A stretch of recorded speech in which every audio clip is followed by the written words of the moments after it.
It's going, it's recording, my God. All right, are we ready?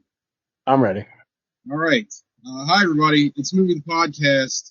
No Sean, or no Shit, I'm out of here. Marino. Bye. No Sean Marino is our special guest this week. Oh my I love that god, guy. what a No hole. Sean. That's what's called quick thinking on your feet. Somebody's been playing their immaculate grid. No, it's Movie the Podcast.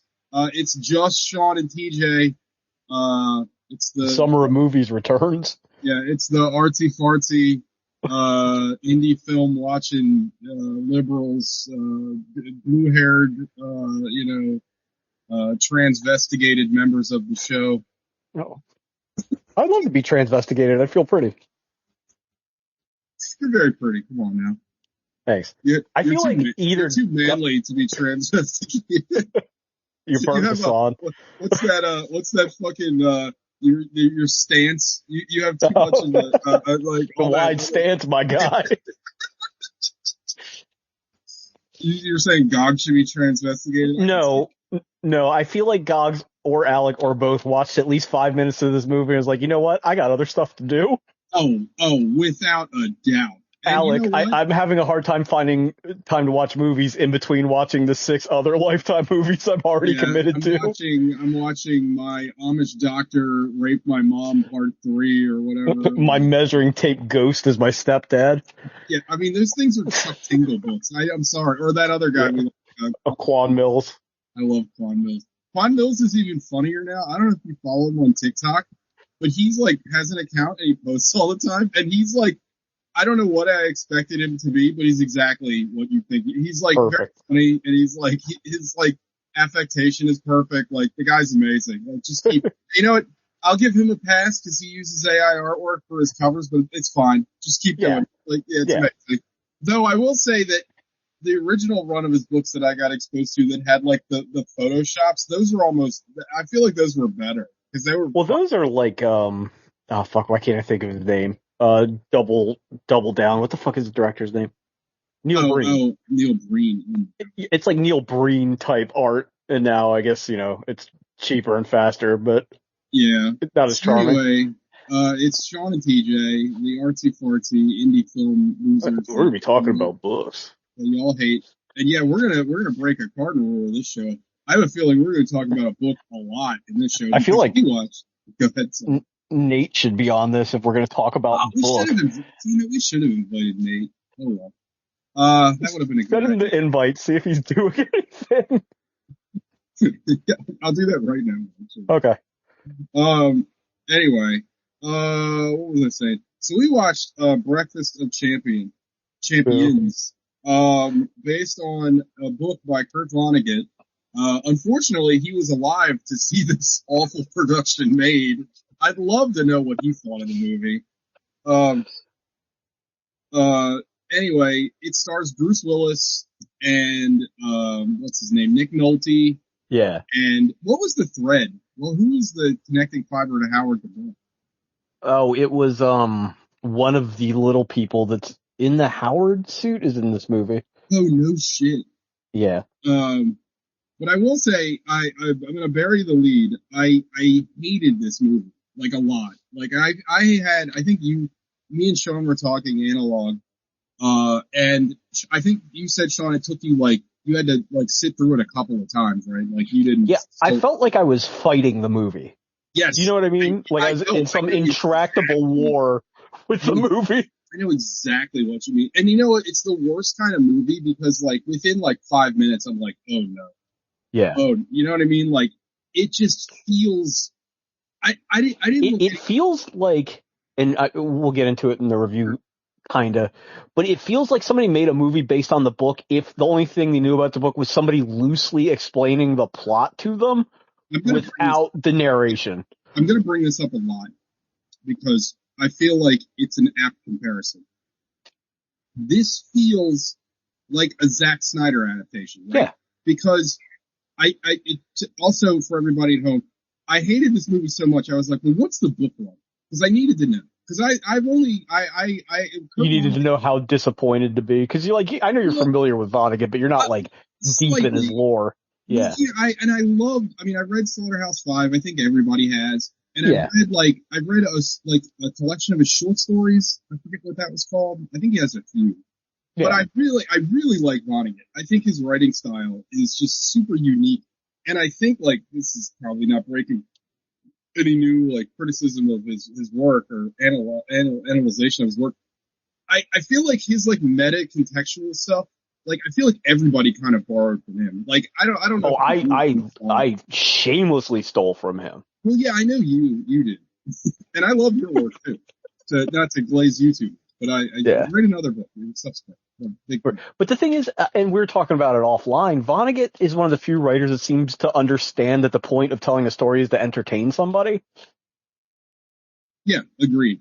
Does that make sense? Like, I know that's a weird thing to say, but like, it is like the anti-David Foster Wallace, or, I mean, you Yeah, could pick a lot of people to be the anti-person, but I said it to you, but I feel like he has an amazing way of being very intellectual, right? But it never feels pretentious. Like it feels like I'll make a really weird like a weird comparison. But I love the musician Buckethead. I think Buckethead is one of the greatest guitar players ever, right? But a lot of those like shreddy virtuoso guitar people, I find their music just awful. I can't listen to it. But like Buckethead's really good, but he's also like full of humor. And like he does like nunchucks on stage and he throws action figures out. And I feel yeah, like that level of his music, like and his songs are about like Godzilla and chickens and right. shit. Like that level, like he's like so virtuistic. Is that a word? I mean, yeah, there's something about being such a master at a craft, but also not taking it like deathly seriously that's unique. Yeah, Nate can jump on. Um, Sweet. so vamp for 1 second while I see Yeah, how I mean, take sneaky. a this is a different craft, but take a Daniel Day-Lewis, right? Like he seems like he is not going to goof off at any point during anything he's doing Yeah. because he's like, and the guy's brilliant, but like I don't want to hang out with Daniel Day-Lewis. I want to smoke cigarettes with Kurt Vonnegut all day. Do you know what? I guess I should text him because God somehow doesn't have Nate's email. Oh, what a bitch. Um, yeah, but the one thing I I gotta almost just mention. doxed Nate on the No, I know. No, I was like, don't say it podcast. on the show. Anyway, what I was gonna say was about this movie and what it made me feel like is it feels like Zack Snyder, right? Like because Yeah, they get like the vast swaths of the story right? Like they even right. lift a lot of the dialogue right from the book, and like They take the drawings, they put some of the doodles like in the credits. yeah but hold on, it's a terrible show because I'm talking to Nate as we're going through this. But yeah, I mean, they get like a lot of it right, but they don't like much in the same way like you've talked about Watchmen to death. But like, he was laser focused on making it like panel accurate, right? Yeah. Like, I will say, and he did a great job at the visual aspect, but he didn't get any of the meat right. Like, to make Watchmen into an action film, it demonstrates like a fundamental misunderstanding of the text. You know what I Right. mean? Just like And this represents a fundamental misunderstanding of the text, in that, like, it's like, oh, this is just some wacky slapstick, like, almost like French farce, yeah, when it's not really like that. I mean, you just read the book. I haven't read it in quite a few years, but I'm yeah, very familiar with I it. literally read it like, oh, who does have it? And you could read the book in roughly the same amount of time that it takes to watch the movie. Oh yeah, I mean, one of the things that, speaking of your work and of Vonnegut's, is like it's generally pretty brief and it's like Yeah. easy to get through. It's not like, it doesn't take a while to get through. But like this movie, like it's funny because before I even watched the movie, I did a little digging on the movie because I was kind of interested because this came out like I think in '99. That sounds Um, about right. and it's like that was like an amazing year for film. We talked about 1999 like a bunch. Like it's one of those like watershed like film moments. It's the And Matrix here. yeah, and 1999. And I just thought it was strange that I had never even heard of this fucking movie, right? And then I saw it and I was like, oh. But I before I turned it on, I wanted to like trying to get like a feel of what people thought of it, and I went to like the Vonnegut subreddit, and spoilers, they all hate it. And well, I was aware of this movie forever. I never watched it, but I thought maybe because it's like very people's complaint that it's very like disjointed and kind of pretentious. So I was like, well, maybe it's like, and I can never remember the name of the movie, but the one where David Byrne's driving that Cadillac through Texas and it's a bunch of vignettes. It's a great movie. Not After Hours. No, I know it's they did a red letter on that movie. What is that? Yeah, like I have it. I got it. Yeah, I can't. A DVD that's like impossibly expensive, but I can't think of what it's called right now. Yeah. Hey, Nate. Rags. Nate is joining us. Hey, boys. How's it going? The new challenger appears. It's just me and Sean. So we figured we'd have you on because we're going to talk about the movie, but we're also going to just talk a lot about Vonnegut in general. And we're talking about, his work and how like misrepresented this movie is. So we thought that you could help, since you're so well read. We thought that you might chime in with some Vonnegut knowledge. Also, sure, thank you for being on the horn immediately. Yeah, no worries. You have one person to call that has to be on your podcast. Gun to your head. I was like, we should have had Nate on. It's like, well, yeah, we should have had Nate on. I was like, well, fucking text him, see what he's doing. Yeah. So, briefly, Nate, say hi to everybody. First of all, hey, everybody. It's me, Nate. I also host a podcast called Debut Buddies that you can listen to if you want. Yeah, which I always refer to as the Butt Buddies, but Butt Buddies. I prefer that. Have you started playing Claire Obscure? I know I just got you on to talk about Vonnegut. No, yeah, I haven't yet. I listened to you guys talk about it a couple eps ago. I have got nothing but like the hardest hard on for playing this game, and I just don't have any time. Anything French, I don't know why. I just related to you. I'm like, oh, Nate will love it. It's French. Yeah, it's that stupid Duolingo streak that I got. Yeah, I was gonna say a little inside baseball about Nate. Sometimes his reactions are in French, and it really irritates the fuck out of me. Yeah, I shouldn't have installed that second keyboard. That's the problem. The damn thing switches on its own. Merde. Yeah, right. Before we get too deep into this, and we'll probably rush through the what did you see part. Mm-hmm. Have you read this book? I know you're familiar with Vonnegut broadly, but have you ever read Breakfast of Champions? I never have, no. My Vonnegut is all kind of limited to Slaughterhouse, Cat's Cradle, the one old memoir-y kind of book he wrote that now I can't remember what it's called. Yeah, it's the one he wrote during the Bush administration, the one that's basically a long rambling college commencement speech kind of vibe. Yeah. So I don't have a lot of familiarity with this. I have a sense of it's capitalism commentary that they're trying to land. It is. And getting back to what I was talking about, my little research before I watched the movie, a brief description was talking about how this movie deals with themes of race and deals with themes of, inequality in American society back then and still how it applies still today. But really those themes, while are concrete in the book, I feel like it's obvious what he's talking about. There's a line in the book, if I recall, that it said a lot of people on Earth are communists. Communists are the people that think the limited resources of Earth should be shared with one another. It's very explicit. Yeah, but this movie doesn't have any of that.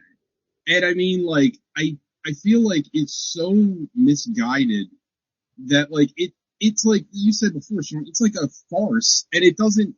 I don't know. Did you feel any overarching social commentary in this movie? Because I didn't at all. No, it felt and TJ brought up Zack Snyder a few times, Nate, because it does have the kind of visual panache of visionary director Zack Snyder. Yep. But I had texted TJ while I was watching it. It was this seems like if Zack Snyder tried to make Twin Peaks from memory, because there's a lot of overacting and Lynch type elements, but without the understanding of the kind of the dark underbelly of mundane situations that Lynch has. It's just balls to the wall, a Looney Tunes. Yeah, my understanding of this movie from everything I've read about it, because I haven't watched it, but it's one of those things where Bruce Willis is way miscast because I mean, at best he could do his cat burglar character, whose name I can't remember now. Like, Hudson Hawk. Yeah, he could kind of do a Hudson Hawk sort of vibe, which is also very Looney Tunes in its energy. But it seems to be, because what you're saying about it being kind of like visual panache and everything, it's like, oh, Vonnegut's like kind of a hip author, so we'll make kind of a hip movie, and that'll be what that'll tell the story, and it's inaccurate. And I mean, the thing is, like, the book is funny, like, it's very funny, but like, it's not like slapstick, and that's kind of what this movie is, and it's very, very confusing. Anyway, I guess should we do the what did we watch real quick? Yeah, we can do a quick one. Sorry, this is a mess of an episode. Sorry, everybody. Sean, what did you watch? I only watched one thing I want to talk about real quick because I only watch anime anymore because I just hate movies, like regular movies. I did watch a couple more episodes of Gundam G Crux, which is still like, I was telling TJ, I have no idea. Yeah. I don't know if it's a great narrative or a great Gundam story, but the vibes are perfect. You know what I mean? Like, it's, the animation's great. Just the whole overall feeling and aesthetic of the show is like eminently watchable. It's kind of like, Lazarus, the new Shinichiro Watanabe show. Oh, I want to watch that so badly. That's on HBO, right? Yeah, it's really good. Yeah. But I did watch, Megazone 23 Part 1. Yeah. You may have seen this. TJ's probably seen it. The Wachowskis owe these guys a couple $1 million because there are big portions of the plot of The Matrix that are wholesale lifted from this movie. You may have also seen this movie if you've ever seen Robotech the movie, and I want to do like a deep dive podcast into the history of Robotech because I'm sure I've talked about it on the show, but it's like the only reason I was exposed to anime as a kid because it came out at like 5:30 in the morning. Yeah. And I also saw it before I saw G.I. Joe, so like I was very confused in G.I. Joe when people ejected from their planes all the time because Robotech, they just died, which is a very ballsy thing for when Roy Falker died as a kid, I was like, well, he's okay, right? Like, I was like shook. Like, I was like, wait, cartoon characters can die? I didn't even think that was possible. Like, this is going to sound stupid from somebody that grew up in an interracial household, but in Robotech and Macross, Roy is dating Claudia, who is black. And I assumed that meant Roy was also black. Like, they had to be, because I'd never seen an interracial relationship on television. Anyway. So he was like jet black, like from Cowboy Bebop? He's very like olive. I don't know what he meant to represent, but he's very tan and blonde. So anyway, Carl Masick took Megazone 23 and made Robotech the movie, which was produced by Canon. Whoever did the fattest rail at Canon most recently said there aren't enough bitches and guns in this. So they cut in parts of Super Dimensional Cavalry, Southern Cross, which is the anime that they redubbed to make the second Robotech series, which has nothing to do itself with Macross. Yeah. It's fucking all over the place. Megazone 23 is a lot of fun. They have a J-pop medley in the first 5 minutes of the movie because it's in the 80s. Also, I texted TJ, I took a picture of it because the main character works at Macadona Row. Like, he works at straight up McDonald's. Like, there is no disambiguation. Or there's no ambiguation. It is McDonald's. They didn't give a shit about copyright back then. They're like, fuck it. He works at McDonald's. Not only that, but this is a movie about a kid that discovers that he is living in a computer simulation of a world that hasn't existed for 500 years in a mech suit robot. But the Japanese culture of 1984 cannot fathom the idea of not taking work extremely seriously. So he's at mind you, this is like a badass biker teen who fucks all the time. He is fresh as fuck at this McDonald's because it's like the old school with the paper hat and the tie and shit. And he's taking McDonald's like real fucking serious. But it's like part The Matrix, part like Patlab or any kind of mech thing. It's also kind of part I Have No Mouth and I Must Scream. It's a very interesting artifact. I think there's 3 parts of it, but that's what I watched. Rags. Yeah, what you watch, Nate? You watch anything? Yeah, I watched 2 things. 2 things? Hell yeah. See, Nate's the best because he knows how the show works. That's right. I want the drops that I love. Yeah. The first thing I watched is a movie you both are in love with, I'm sure. I'm pretty sure you talked about it on the show before. Paris, Texas.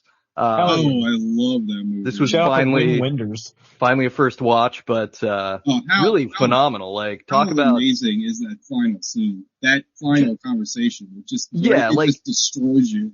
It is for being like a nearly 3-hour long movie. It doesn't feel like that at any point, and the sprawlingness of the landscape kind of feeds into the isolation of the characters. Like, everybody is very small, but everything is very big, and it's great. And it all comes together in a like emotional confluence that's badass. I feel like it's kind of tired, like, film critique, but like when they say like, well, the landscape is a character, but I feel like in that movie it really is. Like, it just adds so much to the movie. And I mean, like, I think that Harry Stanton's performance is like so amazing because he's basically like mute through the entire movie, and then when he has that emotional scene at the end, it literally is at the end of the movie, it just fucking hits you like a ton of bricks, where it's just like, oh, this is what the whole fucking movie's about, and it's fucking powerful. Like, I didn't see that movie till like this year. It fucking blew me away. Like, I thought it was absolutely amazing. Yeah, it's amazing to take kind of the concept it's taking, right? Like, it's a neo-Western. It's doing a thing where, like, the Western landscape is a character, right? It's the antagonist for him at the very beginning, but it's also his, like, penance that he's paying. He's like, I'm going to wander forever, like Jesus in the desert kind of situation. Mm-hmm. And the end is a confession, it's a confessional, but it's in, like, a peep show booth rather than a church. But it has the same sort of thing. It's like, you can't make eye contact with each other. You're speaking through a barrier, like, kind of peep show booth that she's in a kitchen, and it's just like, oh, like, because it's the domesticity that he blew up by being unable to. Well, that they both kind of blew up, but I mean, I think he's still the bad guy for mostly him. Yeah. The alcoholism definitely contributed a lot. It's a masterpiece. Like, and the use of color in that film is absolutely amazing. Like, I don't know. It's a very, very special movie. Like, it's one of those movies I wish we had seen together, like in a repertory theater. You know what I mean? Like, I think we all would have enjoyed that. Yeah, it'd be so good. I still gotta see his most recent movie about that Japanese dude that cleans toilets. It's so good. It is really, it's amazing. And it's interesting. So, the Wim Wenders, like, director's signature thing is characters staring straight at the camera at the end of the movie and going from smiling to crying, going through the entire, like, rainbow of emotion while they're driving somewhere. Kurt Wimmer's signature move of gun kata. Yeah. A little less emotion there. Is that his son, Kurt Wimmer? Well, they do have a different last name. Second thing I watched was Spirited Away, which I've seen several times, but we're talking about it on my podcast on Debut Buddies. So I rewatched it twice. I think I legit forgot, like, just how spectacularly perfect the movie is, because I remember seeing it in, like, 2002, maybe 2003, shortly after it came out on DVD, and then watching it again sometime in the 10s and being like, yeah, that's a good movie. And I watched it, and maybe it's just that I've gotten older, but I watched it this time and I was like, holy shit, like, everything about this works perfectly. Like, the story is perfect beat for beat. Every single, like, action set piece does this amazing thing where he pulls away to give you a wide angle and show you the depth and the danger of everything. Like, the way Chihiro is, like, dealing with growing up, but also doing, like, just a series of tests, right? And they're all that cool Miyazaki version of tests where, like, nothing, like, all the bad guys turn into okay guys or good guys by the end. Right. Yeah. And it's more of just this, like, you against yourself to figure out what your limits are. It's perfectly circular, right? Like, if you remember when they first find the tunnel to the abandoned amusement park at the beginning of the movie, Chihiro is, like, clutching onto her mother, and her mom says, like, stop grabbing onto me, whatever, you're gonna trip. Same exact thing happens on the way out, but the fact that her character growth is that she went from being genuinely afraid of the unknown to being, like, just so happy to be back with her parents is huge. Like, it's just so well written. It's, like, perfect in every way. But have you seen Porco Rosso? I have, and yeah, I mean, I heard you guys talk about it, and I agree. Like, that dub isn't very good. because No. Michael Keaton seems like he's asleep, or they just didn't tell him what the movie was about, so he's like, I think I'm reading this. And yeah, it's not. It's lesser. the Blade Runner theatrical cut voiceover problem. Yeah, totally, 100%. Like, and it's just it's lesser Studio Ghibli. Shit about anime, so too, like that's. I mean, if anybody's old enough to be an old enough anime fan, those early anime dubs, man, it was like they just hired anybody off the street, and they were just like, I guess we'll do this shit for a couple hours. Also, this is totally unrelated, but if you're familiar with the anime Macross Plus, the voice of Osamu Dyson is Bryan Cranston. That shit blew my fucking mind. I almost picked Macross Plus because I thought we did Godzilla. Yeah, and Bryan Cranston. Yeah, I was like, what? That was, and apparently he did a ton of anime back in the old days. But anyway. Cranston's an actor that I think like 100% no worry I would switch lives with. Just be like, I'll have your career. I'll do what you've done, because he's had like he had Breaking Bad, but he's also done like Malcolm in the Middle, whatever, like, and all this other side stuff. And he does stage stuff too. Yeah. He just got to be one of the best parts of a lot of things as like the flavor that got tossed in, not having to be like the steak, which that's what a great gig. Yeah, and I mean, you know, you listen to this show, like, we all love our character actors. We always like the character actors more than the leads, and Cranston kind of ran both worlds, you know what I mean? I think that's why we've all gotten such a hard turn on Colin Farrell, because he became a character actor, which is odd for a guy that looks like he does. Yeah, agreed. Yeah, and he's like, I think he's a guy that never wanted to be a lead actor. I think Hollywood forced him because he's handsome, right? Like, because what, like, Phone Booth was the first movie where he was forced to be the lead. Do you guys remember that? I think like Stealth was before that. Okay, maybe Stealth was before that. He's got an interesting, like, Vonnegut, not really tie-in, but he's in that movie The Recruit with Al Pacino. In that movie, they're trying to find / stop some computer program called Ice 9, which is the name of the isotope in Cat's Cradle that freezes the entire world. Yeah. That's funny. That's also kind of sad, because it's like, I bet that movie's not good, and you're that terrible band is named Ice Nine Kills. Sucks dick. The band and the movie, yeah. Oh, I didn't know that. Oh, like, the best thing about us is we read one book once, and it was good. That band sucks. I heard that band for the first time at a convention. I was like, this is a joke, right? You know, this is like you said Ice 9. In my head, it was like Homer's Rolodex. It went from Ice 9 to Ice Earth to Head PE for some reason, so that's where I landed. All bands. Anything else, Nick? No, that's it. That's all I watched. Okay. That leaves me. I watched one thing. I watched the new A24 movie by the guys that made Talk to Me. It's called Bring Her Back. I think it's incredible. I really like Talk to Me. I think Bring Her Back was even better. Like, I think that Talk to Me is a great movie, but I think it kind of has some third act problems. But I still really like it. Don't get me wrong. But this Talk to Me, man, it's tense. It's fucking disgusting. It deals with a lot of like issues about grief, but it doesn't like, it's not overbearing where it's like annoying. And it's one of those great like horror movies where like you identify with the villain and like you can sort of understand her motivation. And I just thought like it flies by too. It's like, I think it's just over an hour and a half, which is perfect. I love it. It's going to be in my top 10 at the end of the year. Like, I thought it was incredible. The only thing that sucked about the movie was some dude fell asleep behind me when I saw it, which is really annoying. Why do you pay $15 to fall asleep in the theater? Also, I saw it, like, everyone that listens to the show knows I love going to the movies, like, exceptionally early. 9 o'clock on a Sunday. When I went. 9 o'clock. I went 9 o'clock on Sunday. But the listing said closed caption. I was like, okay. So I watched the movie with subtitles, which is fine. I do that at home. It's no big deal. Here's the only problem. So I'm not going to spoil the movie, but the point of the movie is that, hence from the title, is this woman wants to bring her daughter back to life. And somehow, and I love, one of my favorite things about the movie is they don't explain anything. They keep everything super mysterious, and I love that because Like, I think of that Jordan Peele movie that I hated. Us? What was it? Us.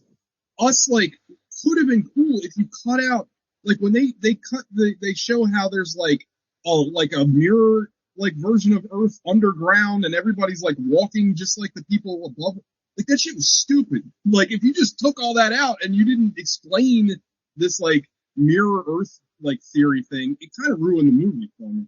This movie doesn't explain anything. But anyway, what I was getting at is, so this woman finds these, like, I assume it's Russian because they're speaking Russian, but she finds these VHS tapes that are like this ritual that they do to, like, they bring a demon into the world, and then the demon somehow, in exchange for a life, brings a person back.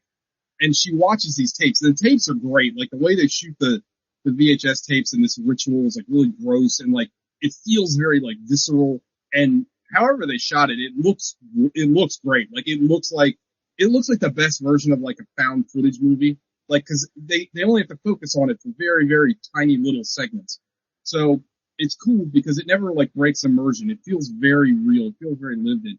But the problem is when you watch it with a movie that already has subtitles on it, the on-screen subtitles for the Russian are blocked because the hyperimposed subtitles say speaking Russian, but I can't see what the fuck they're saying. It was like, what the fuck?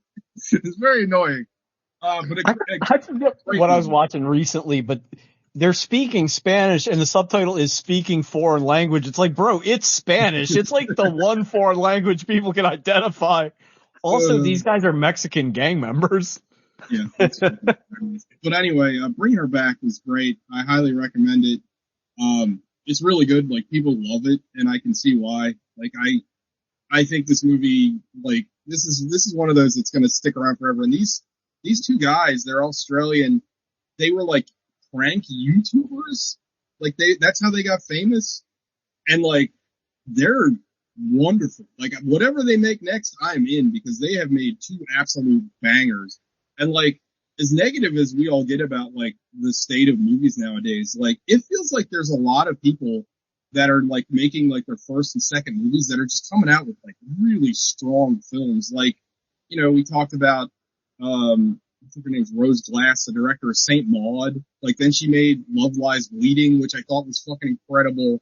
We talked about a bunch of, like, first-time directors. And it's just, it's cool. What's the name of the gal that made Titane and Raw? Oh, yeah, Juliet something. But yeah, she's another one that's just incredible. She's got a new movie coming out, Alpha, that I can't wait to see, because Titane. So I love Raw. But the only good female movies are made by Greta Gerwig for some reason. Yeah.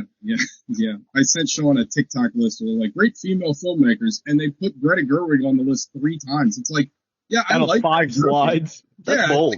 Yeah, I like that's bold. Like, you couldn't any more. Like, they're like, me and Sean just named 2. Like, what about those guys? What about fucking what's her name?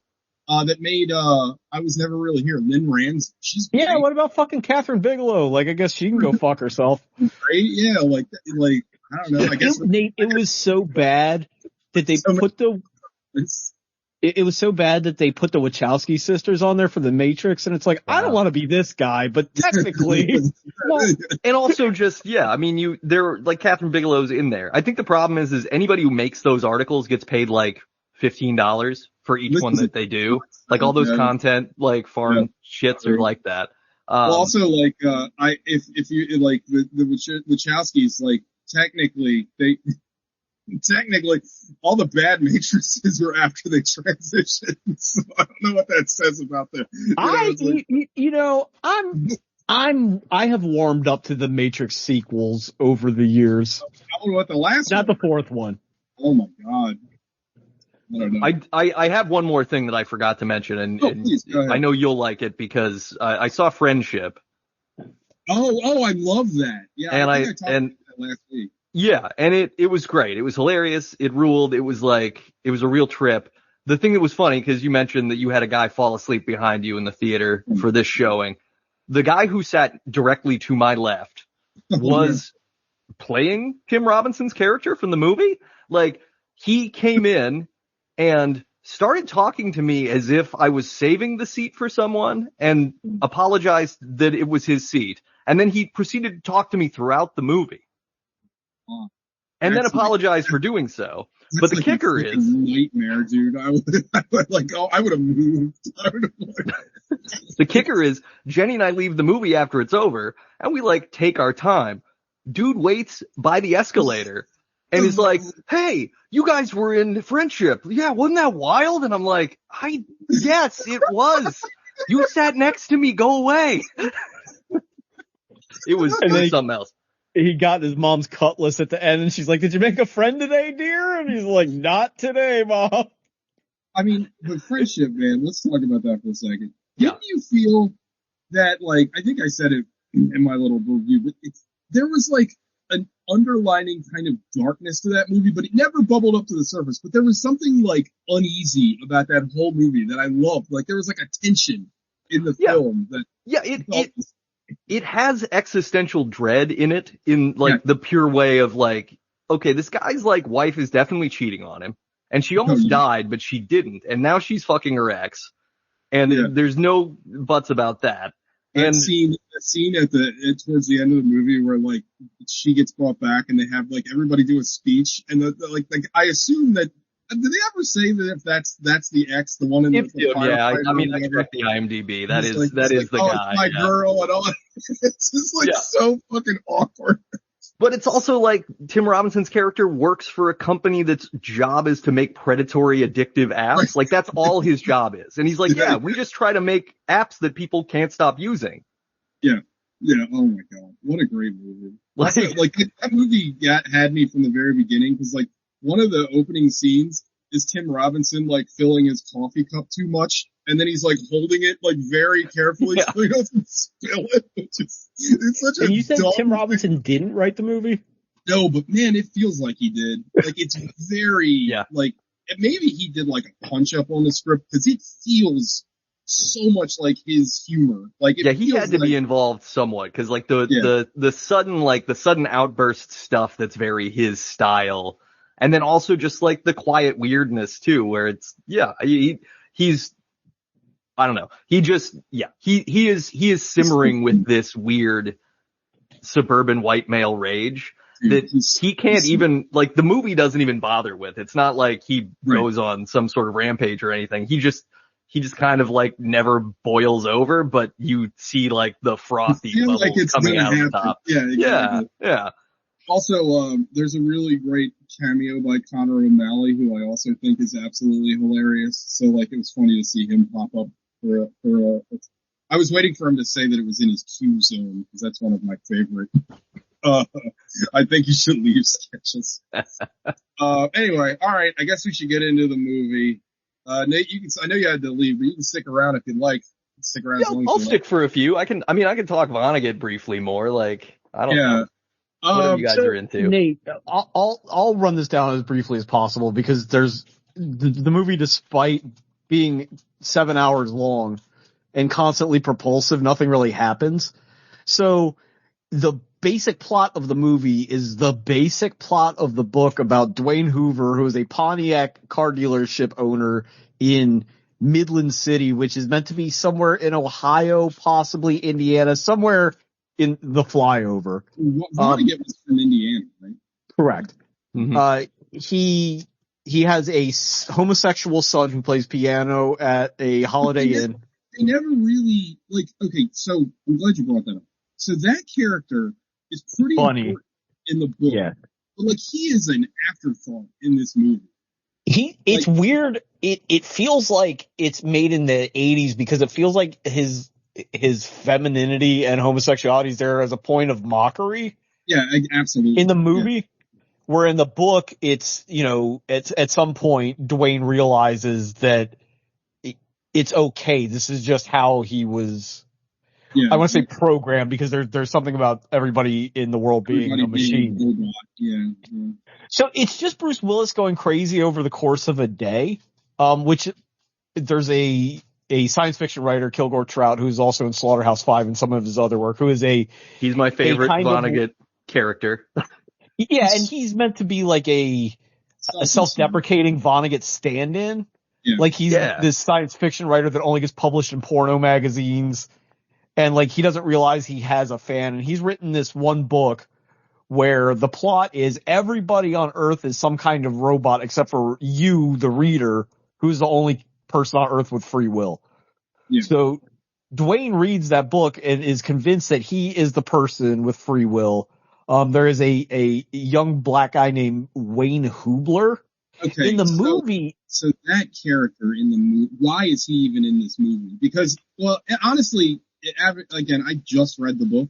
So in the book, he's kind of an afterthought. Like, he's not really that focused on in the book at all. And in fact, after I read the book, after watching the movie, I was like, why even include that character? Because they don't touch on any of the race stuff that the book does. I will say the book, and I know, like, Sean and I have talked about this, about, like early science fiction, like, the Forever War comes to my mind.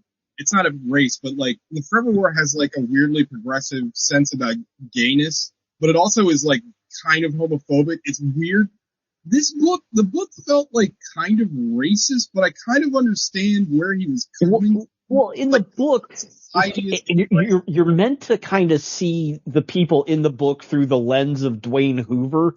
Yeah. But they're going to act like the kind of robots they would act like. My only complaint about that, I get that, but my only... Is his dialogue? Well, no. It's okay, so in the book, you have Kilgore Trout, who is a self-insert for Vonnegut, but then you actually have... Vonnegut is the narrator of the book. And then at a certain point in the book, which is severely lacking from this movie, Vonnegut is in the book. He puts himself actually in the book. Well, hang on. The Vonnegut in the book is actually another Vonnegut that's written by the writer of the book. So even the narrator as a character is an unreliable narrator because he has been written by somebody else. Okay, well, I want to bring this up briefly because it's pointless to really talk about the beats of this movie, because it's like Sean said, it's very as convoluted and annoying as it is. The plot is very brief. Like, it's literally about Kilgore Trout getting this summons to this art festival, and then Dwayne Hoover going crazy, and then they meet. But that's it. It's lacking all the critique and it's lacking the narrator, is what I want to say. The narrator is a crucial part of this book, and to not have him in the movie is a huge mistake. Like, it makes it feel like nothing in the movie is really connected at all. And I feel like you could have fixed that. And I know, like, voiceover is, like, taboo in movies, but you could have framed it completely differently. You know what I mean?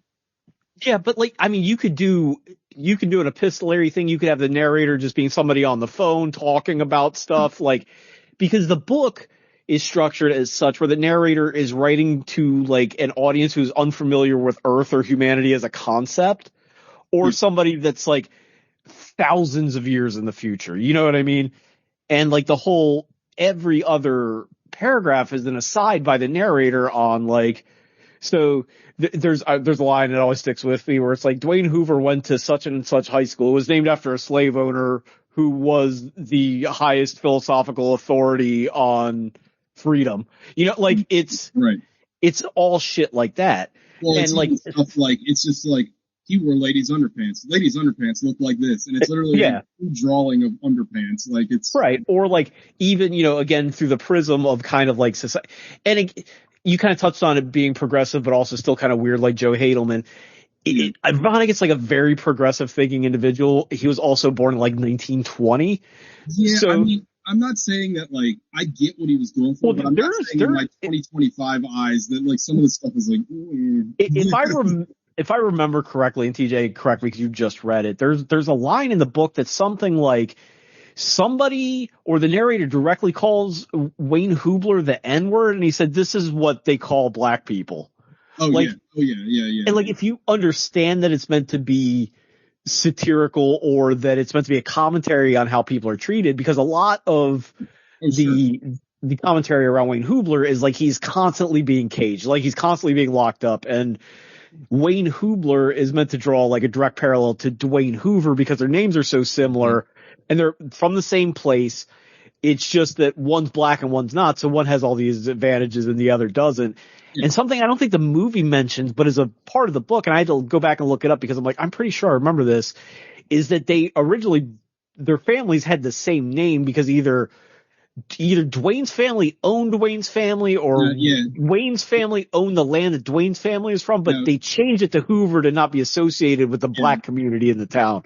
Wayne's family owned the farm that his family used to own, and then their family also owned he had this shitty roadside tavern attraction that he owned. Yeah.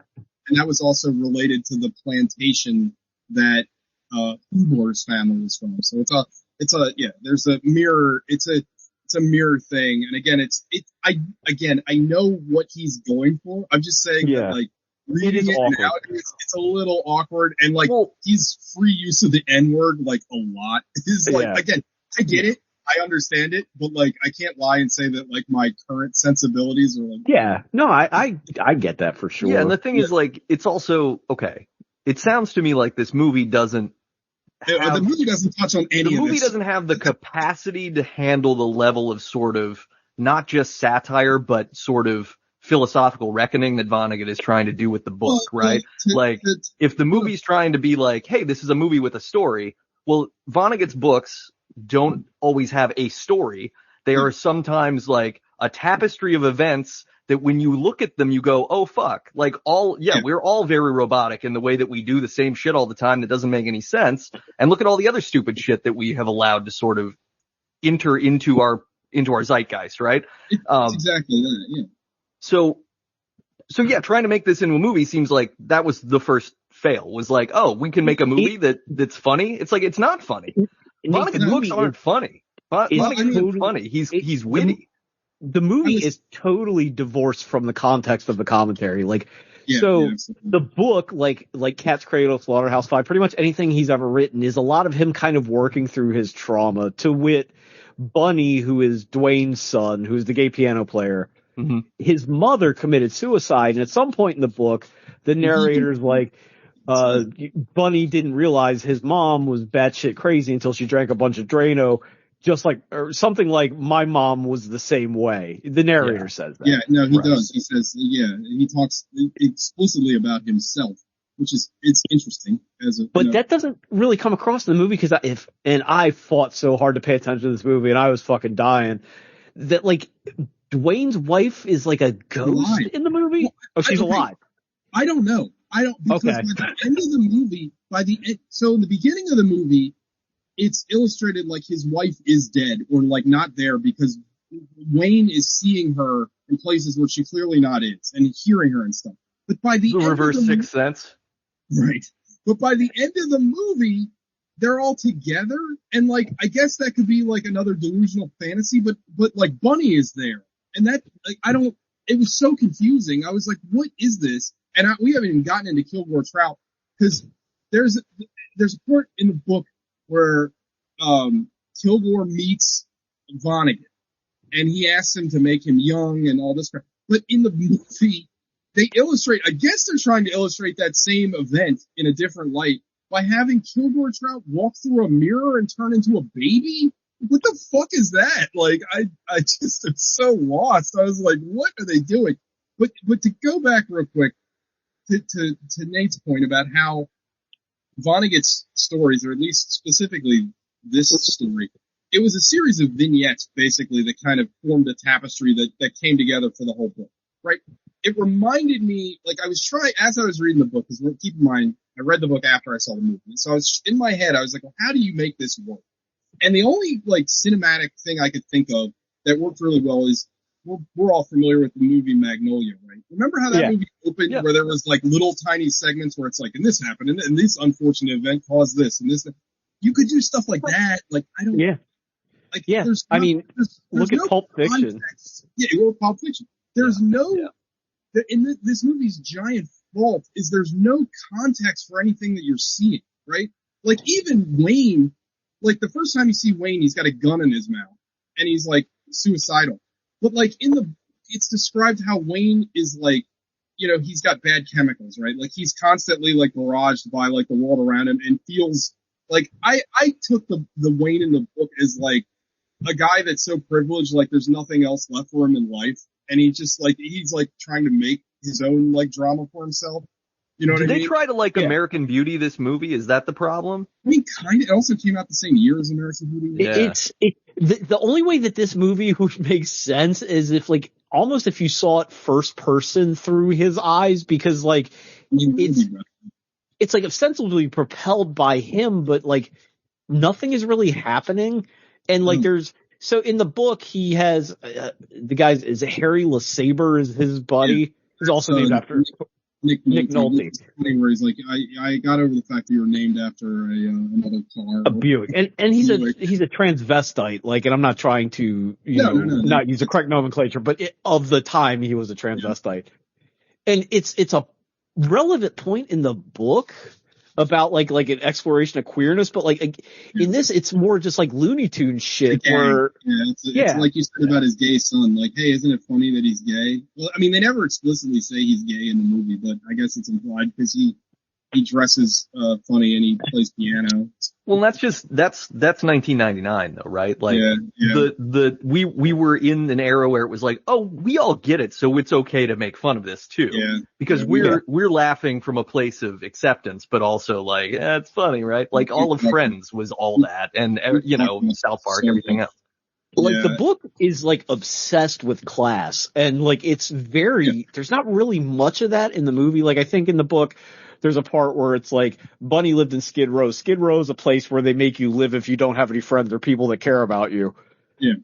Is what the narrator says. But it sounds like it's Hollywood noting and stuff too. It's like, well, nobody likes a movie where they feel bad because the class system is fucked up and nothing will ever change. That's what reading Vonnegut is like you go like, oh yeah, that's witty. And also, we're all gonna die. Agree, I'm pissed off. War is fucked up. Class is fucked up. All this stuff is fucked up. Why are we doing this? Yeah, like, and nobody wants you to leave a movie with Bruce Willis feeling that way. Why are we doing this is kind of the thesis of the movie, because I don't know. Like in 1999, we were 18, 19, somewhere in that age generally. Yeah. And we were probably reading Vonnegut and stuff, but like, did Vonnegut have the kind of cultural cachet to make a fucking blockbuster movie adaptation? Like, why bother? If you're not going to do it, why weird, bother? Like, why now? Why not 20 years ago? Sort of scenario of like, the book came out in 73 when a lot of the sexual orientation themes would have landed differently. And then like, I don't know, plus 99's like end of history era. So like nobody believes in anything and it's fucking stupid to try to comment on capitalism then. I guarantee you if they made this movie in 1977, it would have been way better. Because like they would have like adapted the book. Like the Slaughterhouse-Five movie's not great, but like they really try to adapt the book and the spirit of the book in a way that this doesn't. Yeah. I mean, again, they strip everything out of the book, and then all that's left is like the basics, and the basics aren't what's important in the story. You know what I mean? You don't really learn anything about the characters. Most of the book is about Kilgore like traveling across the country. In this, I think he literally just like gets his shoes and walks to the fucking city. Like if I remember correctly, like it's fucking stupid. Like the closest thing I can say is this movie feels like if Bruce Willis had the affection for Dwayne Hoover that Ryan Reynolds did for Deadpool, and the whole movie was just like a passion project for him to make. It's very fun. Didn't understand at all what the. I don't understand how you adapt a book that's all about social commentary, and then you have no social commentary. Well, TJ, he said when we were talking offline that like it reminded him of Southland Tales, and I'm watching it and like I don't want to say this, and I never thought I would have to, but Southland Tales is probably a better movie than this is. At least Southland Tales has, ham-fisted and stupid as it is, has a point of commentary. Like it's trying to say something. This movie has themes. Like I feel bad that Goggs isn't here for this because this would make his day. I just don't understand. Yeah, he spent all this time reading all those comics. I just don't understand. Again, if I had no background with the book, I wouldn't even understand like what they were trying to get at, because again, there's nothing there. Like we were talking briefly about the Dwayne Hoover character. He's like comic relief in this movie. He's just a goofy black guy. Like there's nothing really about him. Like at one point he sells a car for like $20. It's like, what the fuck is this character? What is he even doing? Like I don't get it. Like, he's obsessed with Dwayne Hoover. Okay, what else? I don't know. Like Nick Nolte's character, he cross-dresses. Okay, what else? I don't know. Every small scene in the book is meant to set up some piece of commentary from Vonnegut. Like, he's got a lot of axes to grind in a good way. Like, there's a line, something about Wayne Hoobler, like, he smiled not because he wanted to, but he wasn't doing anything, and he thought he should do something, and it spins off into the prison dentistry program about how the prison worked really hard with the dentist because nobody could get a job when they got out. But then it also, they would identify criminals by these teeth because their teeth were so nice, and it becomes another reason to throw them in jail because they got this dentistry. And to that point too, I feel like, and I could have been misreading this, this is how I took it, but like, the book goes on to talk about how like Kilgore Trout became like the most like prophetic writer like in history or whatever, and it almost talks about how Kilgore Trout, without even knowing it, like his works became like mimetic, and like there's I can't remember exactly what they said, but there's some passage in the book that they talk about like a writing of Kilgore Trout's ended up like inspiring these like gangs to do something without even, and it's like, he's supposed to be this like profound figure from like meager means, but like in the movie he's just like a crotchety old man. They never really explain like the capacity of his work and like what it does in the world. He's written like 1,000 books in the canon of Breakfast of Champions. Yeah. Also, like, here's a piece of commentary too, if I remember right. TJ, again, correct me if I'm wrong. They talk about Kilgore Trout had the idea for a short story about like yeast and how yeast basically like shits itself to death to make champagne, and like this like philosophical conversation about these two pieces of yeast that are choking to death on their own shit, not realizing they're just making booze. And like, it's like a very funny and quick, but like very poignant thing. And again, there's nothing in the movie that suggests any of that. Yeah, well, because it sounds like the movie would need to do these like jump cut things to some sort of set piece to be like, yeah, so if this champagne's shitting itself, what about these two people who are just working in like a stock exchange? I mean, you could match who are cut also it. shitting themselves. It would be very hacky, but like it would make sense. Right. At least it would be saying something instead of kind of half saying everything that it tries to. Yeah, as it stands, it just says nothing. I mean, I really don't understand how you wrote this script and you're like, yeah, this is good. Like, I don't know how you watch this movie after you made it and you're like, okay, yeah, I'm happy with this. I mean, TJ mentioned it before. Like, if you don't have any familiarity with the book, you have no idea what's going on. But it's a double-edged sword because if you have read the book, you're just going to be mad. So, like, it pleases no one. This sounds like what I have heard from a lot of people about the second season of The Last of Us series. Yeah, I haven't watched it. Kind of just, I don't know. My premise about it is that, you know, the second game especially requires you to play it for it to work. Yeah. And because otherwise, like, it's hard to, from a passive perspective, embrace the themes and the characters in that game. And I think that might be why it's hard to make the show. And it's the same thing with this, right? Like, Vonnegut in a book can get into your brain and can take you all over the place, and it doesn't cost anything extra. And it works extra well. And when you're making a movie, you have to be like, well, it's expensive to do all of these little, like, walks to find another point. So we're just going to stop doing the walking and hope that the first level point is meaningful, and it's not. Yeah, exactly. Very well said. It's just like, it's just a very frustrating movie because it's a comedy that's not funny. It's a social commentary with no social commentary. And all you're left with is like, hey, like, funny, aren't black people funny? Aren't gay people funny? It's like, what? And bless Omar Epps because he is trying so hard. I will say this, even Bruce Willis, everyone's trying in this movie. It's just trying for nothing. Like, I feel like it's frustrating going from the book to this because in the book, I feel like every character is so well fleshed out, even the smaller characters. Like, I feel like Wayne's character is way more interesting in this because they talk about how he's got this like mental problem where he goes into these phases where he has to repeat everything someone says because like he's just like lost in his own head. But like, he's a complicated character because I think this movie does a horrible job because the movie and the story and what the movie is supposed to be about and what the book is about is he used to be like the top ring of society, right? But he's gone insane. Like he is in the process of the book, he's going insane. In this, like he's just insane, but like you don't get any kind of fall off. Like he's crazy from the opening credits, like, but you don't know why. And like again, they make his wife, like in the book, it's explicit. His wife drank Drano, which also like is important to the story because that is a horrible way to kill yourself, which points to their lives must have been like her life must have been absolutely horrendous if she decided to end her life by drinking fucking Drano. That is missing from the film, and she's just this maybe ghost woman, maybe alive woman. I don't know.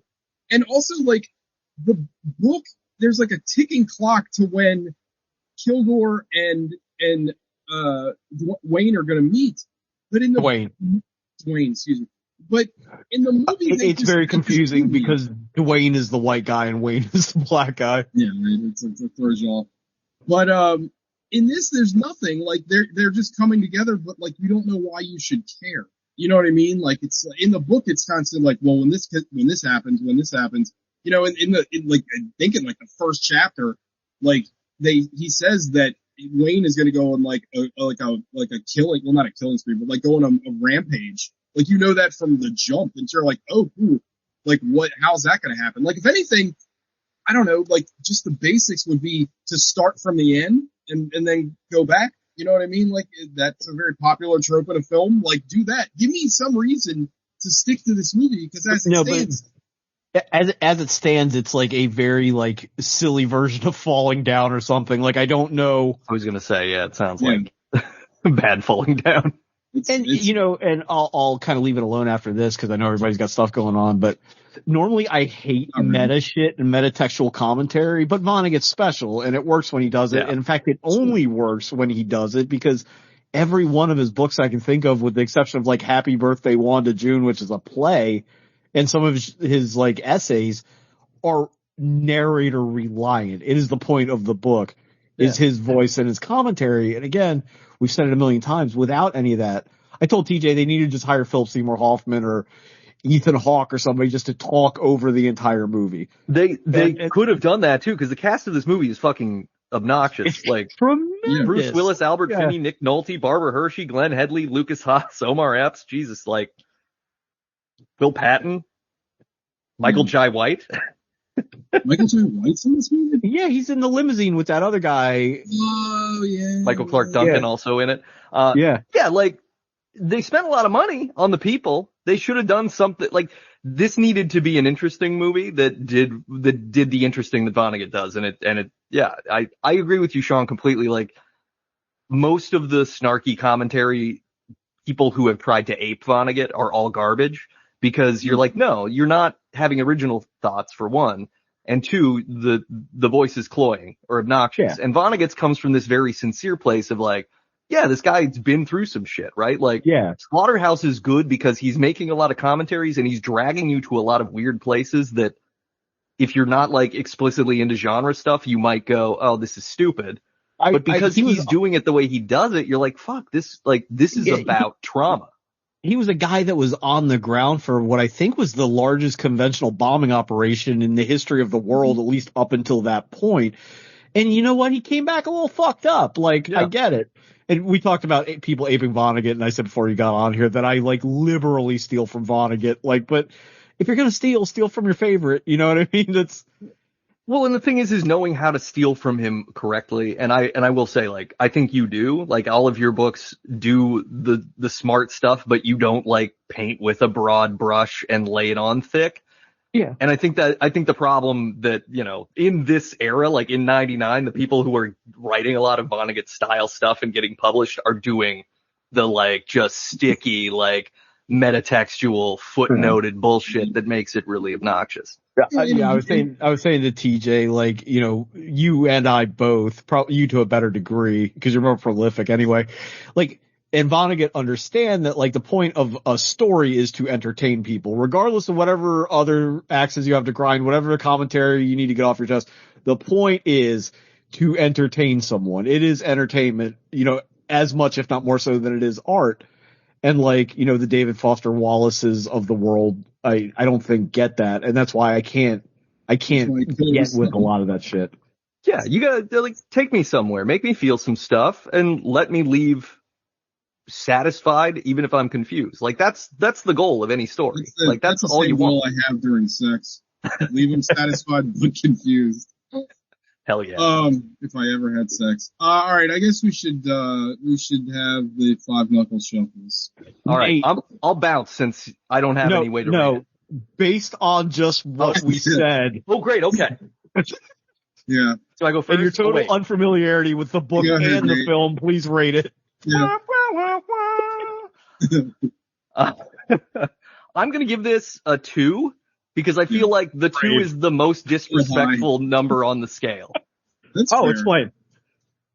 Like a 1 is it's so bad that it like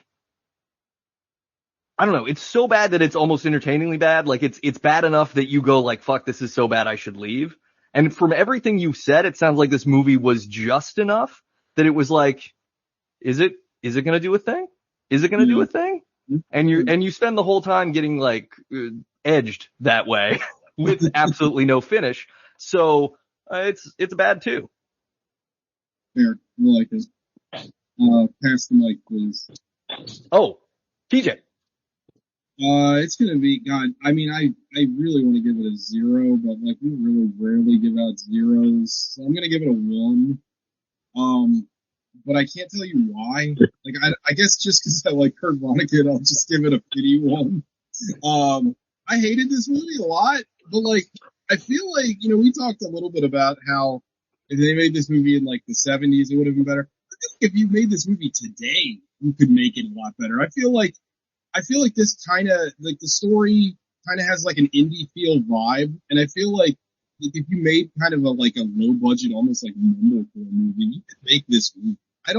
I think you can make this movie pretty easily, like without a lot of huge budget. You just need, I think an audience nowadays would be more open to like a lot of like rambly stuff in the book, and I think you can make it funny. Like I don't know, for some reason in my head, like Sean said it, and he's absolutely right, but like they should have cast Philip Seymour Hoffman, God rest his soul, as the narrator in this movie. It would have made it 100 times better. But for me, I think nowadays, if you do it nowadays, Bill Hader's voice comes in my head. I think he'd be great. He jumps in on Scott Pilgrim, like when he's like he cut his hair. No, he didn't. Like that was Bill Hader's voice, and I think he'd be perfect. But this movie is super, super terrible, very hard to watch. But it did lead me to read a really great book, so I mean, I was cool with that. So, Sean, it's gonna be a 0 for me, guys. This is one of those movies where, like, sometimes as I get older and like the blades get a little bit less sharp, I'm like, maybe I don't understand art anymore. Like, if I don't know. Had a Gogs moment where you're like, is it me? Yeah, like, is this like I don't want to say 2046 because I love that movie, but a movie like that where it's like, oh, maybe I just don't get it and there's something profound here, but there isn't. It's just like a spectacular misunderstanding, miscast, misscript. Like, I don't understand how this got greenlit other than Bruce Willis is in it. I don't know why he's in it other than paychecks, which, as we know, Bruce Willis now is a main motivator. And I think you're right. This could be made easy today. This is a weird comparison, but because this takes place in the book, I think over the course of a day or like it's a very short amount of time, the movie, who knows? But there was a hospital show recently on HBO called The Pit, which all takes the place over the 24-hour shift. So you could break this into an 8-episode series. And like, cause there's a lot of flashbacks in the book of Dwayne's childhood. There's a lot of shit you could do. And you could bookend it with a narrator. You could stop in the middle of it because it's a series, like who cares, and break it up that way. But like, this is like unwatchable. This, I told TJ, like, I felt like I was fighting the movie. It was like trench warfare. Like neither me nor the movie were gaining any ground throughout the whole thing. I can't recommend it to anybody for any reason whatsoever. So that experience was the most Vonnegut level thing of being in a trench warfare situation and like, suffering. This isn't going to be a Freddy got fingered where I go back 10 years later and go, you know what? Okay. I kind of get what they were going for here. Like this isn't surreal in a surrealist way. It's surreal as made by stupid people, like what they think is surreal. Well, I think that's the thing about, like, again, to go back to like the year it's made, like 99 is a year where a bunch of these sort of like high-minded, middle budget Hollywood movies come out where it's like, we're saying something. And it's like, in retrospect, even the ones that seem to be saying something were not, right? The ones that were like the genre American stuff. Beauty. Like, yeah, American Beauty is garbage. And everybody thought it was amazing at the time. And I fucking loved it when I was 18. Yeah. Well, cause it seems like, hey, all this is stupid. This, and it's like, yeah, that's not inaccurate, but it's not a very nuanced or thoughtful take. And this is kind of in those steps, it sounds like, where it's just, hey, I think we're making this kind of movie. Is that going to work? And it's like, no, it's not going to work because Vonnegut's smarter than this, and you're having to dumb it down too much. Like, it's one thing to bring up Kevin Spacey. It's another thing to bring down Vonnegut. Yep, I agree. All right, well, so I guess it's either Sean or me. Well, you just did this, Sean, so yeah. Yes. I'm gonna go the thread with Albert Finney. Miller's Crossing. He passed away in 2019. I don't think he was in it. Yeah, he's in Miller's Crossing. Oh, damn, who was in that? No, I'm gonna pick Traffic. This is an Anthony pick. This is famously Benicio del Toro movie. Yeah, this is a movie I famously refused to watch just for a joke. Because Anthony asked me when, like, I don't know, in like 2000, he's like, "You ever seen Traffic?" I'm like, "No, I'm not gonna watch it." He's like, "Why?" I'm like, "I don't know, I'm not gonna watch it." And I haven't watched it in 20 years, so I figure it's time now. It's a Steven Soderbergh movie. Yeah, I think so. Yeah, so yeah, Traffic is the film next week. I had a lot to pick from with Albert Finney, though. He's been in a lot of bangers. I almost picked, I could have picked Miller's Crossing. I almost picked Before the Devil Knows You're Dead, which is really good. Oh, fuck yeah.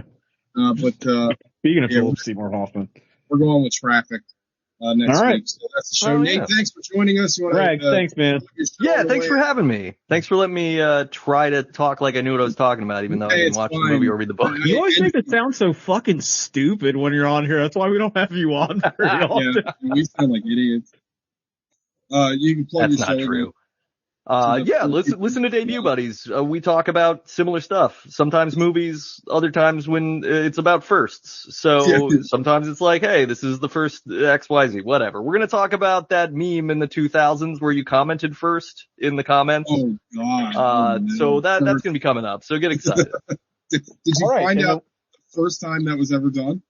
Well, I got to work on it. That's we're recording next week, so I gotta do some research. But it's either gonna be 2 hours of interesting stuff, or it's gonna be 15 minutes and a bunch of bullshit. Either way, come play. Sweet. And then when you listen to this show, it'll remind you that you have another show to do. Yeah, exactly. Yeah, perfect. Oh shit, I should get ready. Yeah. All right, everybody. All right, well, I'll be not that anybody cares. I usually upload the show on Thursday. We record it on Thursday, so I will be uploading this show on Friday. So this is technically the freshest episode of the show ever. So we're uploading this tomorrow morning. It's dripping. Right. It's so wet and fresh. Stinks. Gross. All right, everybody. All right. That's the show. See you guys later. Bye-bye. Bye.